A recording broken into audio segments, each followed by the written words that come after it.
GTA is now on the Switch, and we've got some things to say about it, so let's talk about it.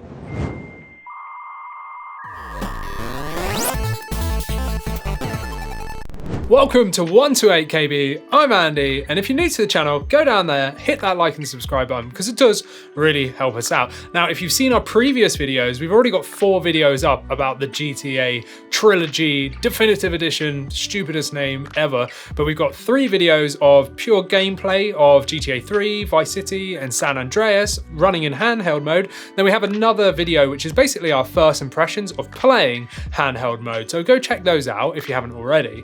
We really enjoyed playing in handheld mode, as you'll see if you watch that video. But now we've played it docked, we've got some more things to add. Pete and AJ have just streamed playing through the games, and well, they had some things to say about it. I watched the streams and I've reviewed the footage, so I haven't actually played these myself, but Pete and AJ are living vicariously through myself. So I have watched all the gameplay footage and you'll be seeing it too. So these are my impressions of just like watching it back, as well as what I've discussed with them. There are some issues.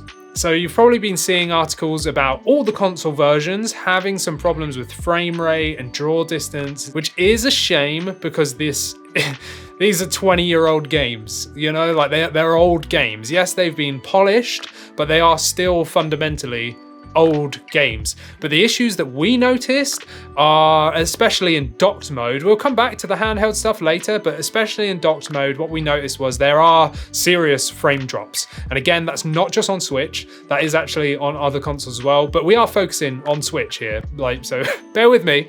But yeah, frame drops, and that is mainly to do with built up areas, or if there's a lot going on in terms of the environment. So if there's a lot of rain going on and a lot of people around, or if you're driving a car, for instance, then there can be frame drops, and that is a shame to see. I mean, back in the old days on these games, there was a lot of frame rate issues back then, but that didn't detract from the gameplay, because obviously you're so immersed, and back then it was mind-blowing. I remember playing these games originally at launch, and I thought it was a cutscene until I realized that you could move and stuff like that. It was crazy. But anyway, there's frame rate issues that are they're apparent. You can't really get around that fact that they are there. So that's something to bear in mind. As well as draw distance, there are some draw distance issues as well. And again, that's mainly noticeable when you're in a car. So if you're in a car and you're driving fast, well, then people will start popping in, as well as certain like other cars, other vehicles. It's not really an environmental thing. You can kind of see where you're going to be going. It's not like you have no idea where you're going until it pops up in front of you. That's not the issue. It's mainly people, vehicles, and those kind of things. I mean, there are some pop-ins for certain textures, but I didn't find that as badly noticeable as it was with people, essentially. And again, going back to driving the cars, if you're, say, doing a mission that's involving cars, especially a race, you'll be driving really quickly, and then all of a sudden cars will start popping up in front of you, which is really frustrating because they get in the way. So that can certainly be annoying. Another thing that we noticed was graphical artifacts. Now, this was mainly to do with the car, and AJ noticed that behind the car there's almost like a ghosting effect. It's almost like there's another image of the car just very slightly behind it, almost like a shadow that's only a few pixels behind, so it's quite hard to notice, to be honest, but in certain instances it is noticeable, and he definitely picked up on it straight away. So that is something to consider. It's almost like a bit of ghosting that's going on. Once again, we will come back to the handheld, but playing in handheld mode, a lot of these issues aren't that noticeable, but I will touch back on that a bit later. The other thing is sounds. So yeah, it's 20 years later now, and the games could have really done with some sound upgrades. So they've changed it visually because it's been, you know, ported over and it's been remastered, but all the sounds are the same. And now today, it kind of breaks the immersion a little bit. Gunfire is especially annoying because you don't really know where you're getting hit from. You can't really hear it properly. It's a little bit frustrating. And when you're getting hit, you might only realize you're getting hit because you can see your health bar going down. There's no like noticeable like hit marker saying you're getting shot from the back, like right or whatever. You know, you're not getting that kind of input there, and the sounds are just a little frustrating, especially when you hear the gunshots, which is the main issue here. But even explosions and other sound effects can be a little bit poor. I mean, I feel like they spent all this time remastering the visuals.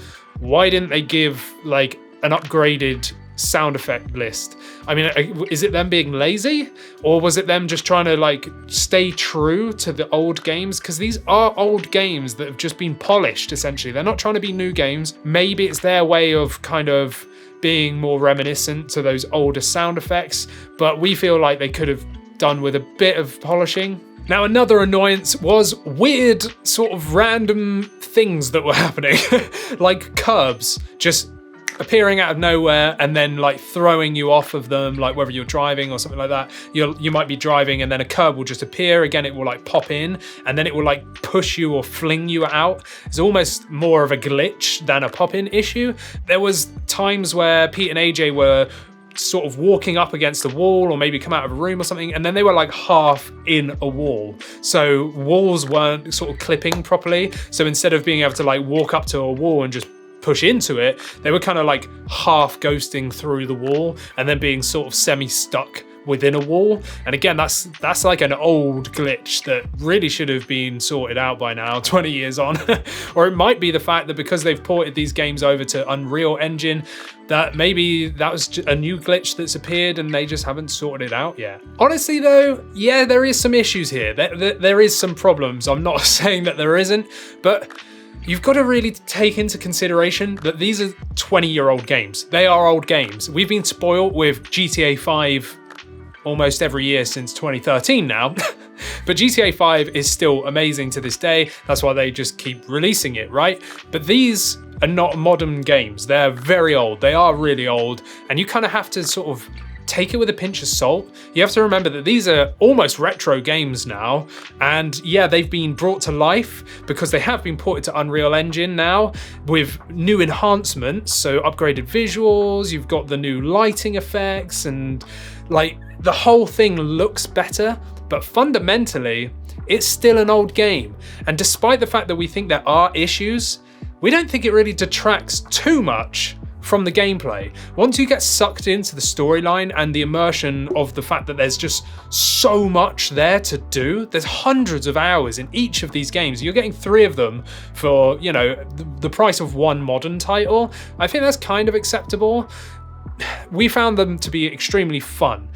The thing is, as well, is handheld mode for us, we felt was better. We enjoyed it more handheld, and maybe that's because we've never been able to play these games in their true fashion handheld before. I know Vice City Stories and stuff like that came out on the PSP, but it was a little bit different. It wasn't what we've got right now with GTA 3, Vice City, and San Andreas. You know, we've never had all of these, especially like modernized versions with better controls on a portable system before. And that's another thing you have to take into consideration. The controls are massively better.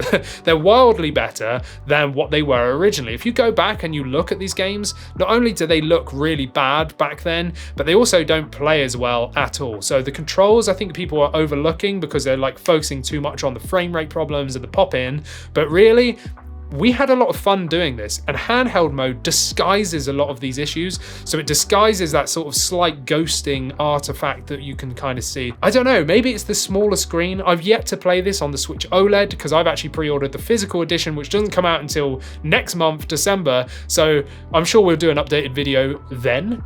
But right now on the standard Switch, it looks and feels great. It runs really well. Yeah, there are some frame rate chugs there, and there are some pop-in issues there.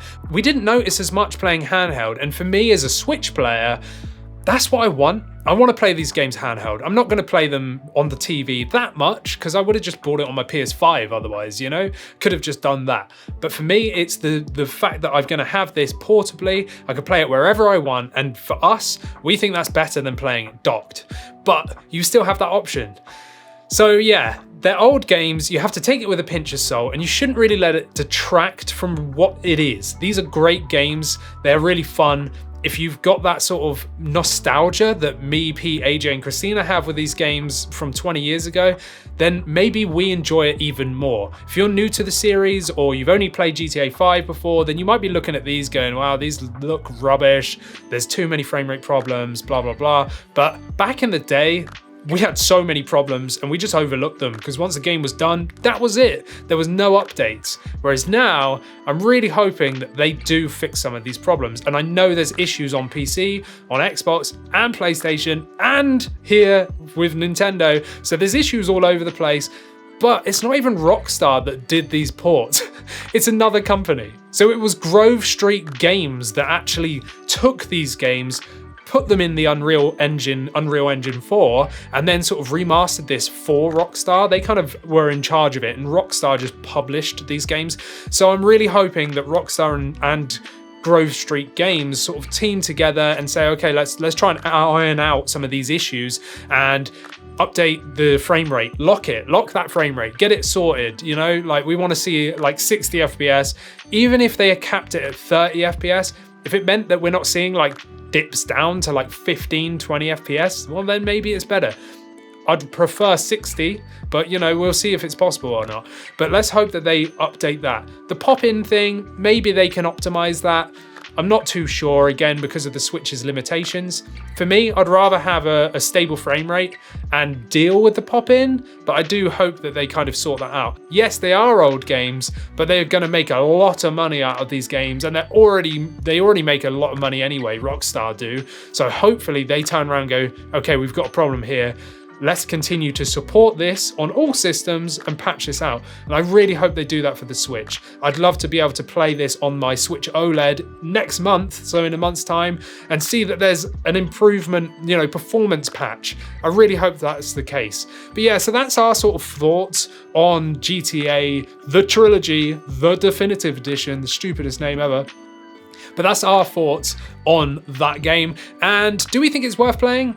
Yeah, we do. Again, like I said, you've got to take it with a pinch of salt. It might not be worth it for you, but if you've got nostalgia with these games, then yeah, so far, I think these games are actually really fun, and let's just hope they continue to support it. But if you've liked this video, go down there, hit the like and subscribe button, and check out our other GTA videos as well, and all our other videos as well. There's so many on there. Check out our website, 128kb.co.uk. I'm Andy, this is 128kb. I'll see you in the next one. Thanks for watching.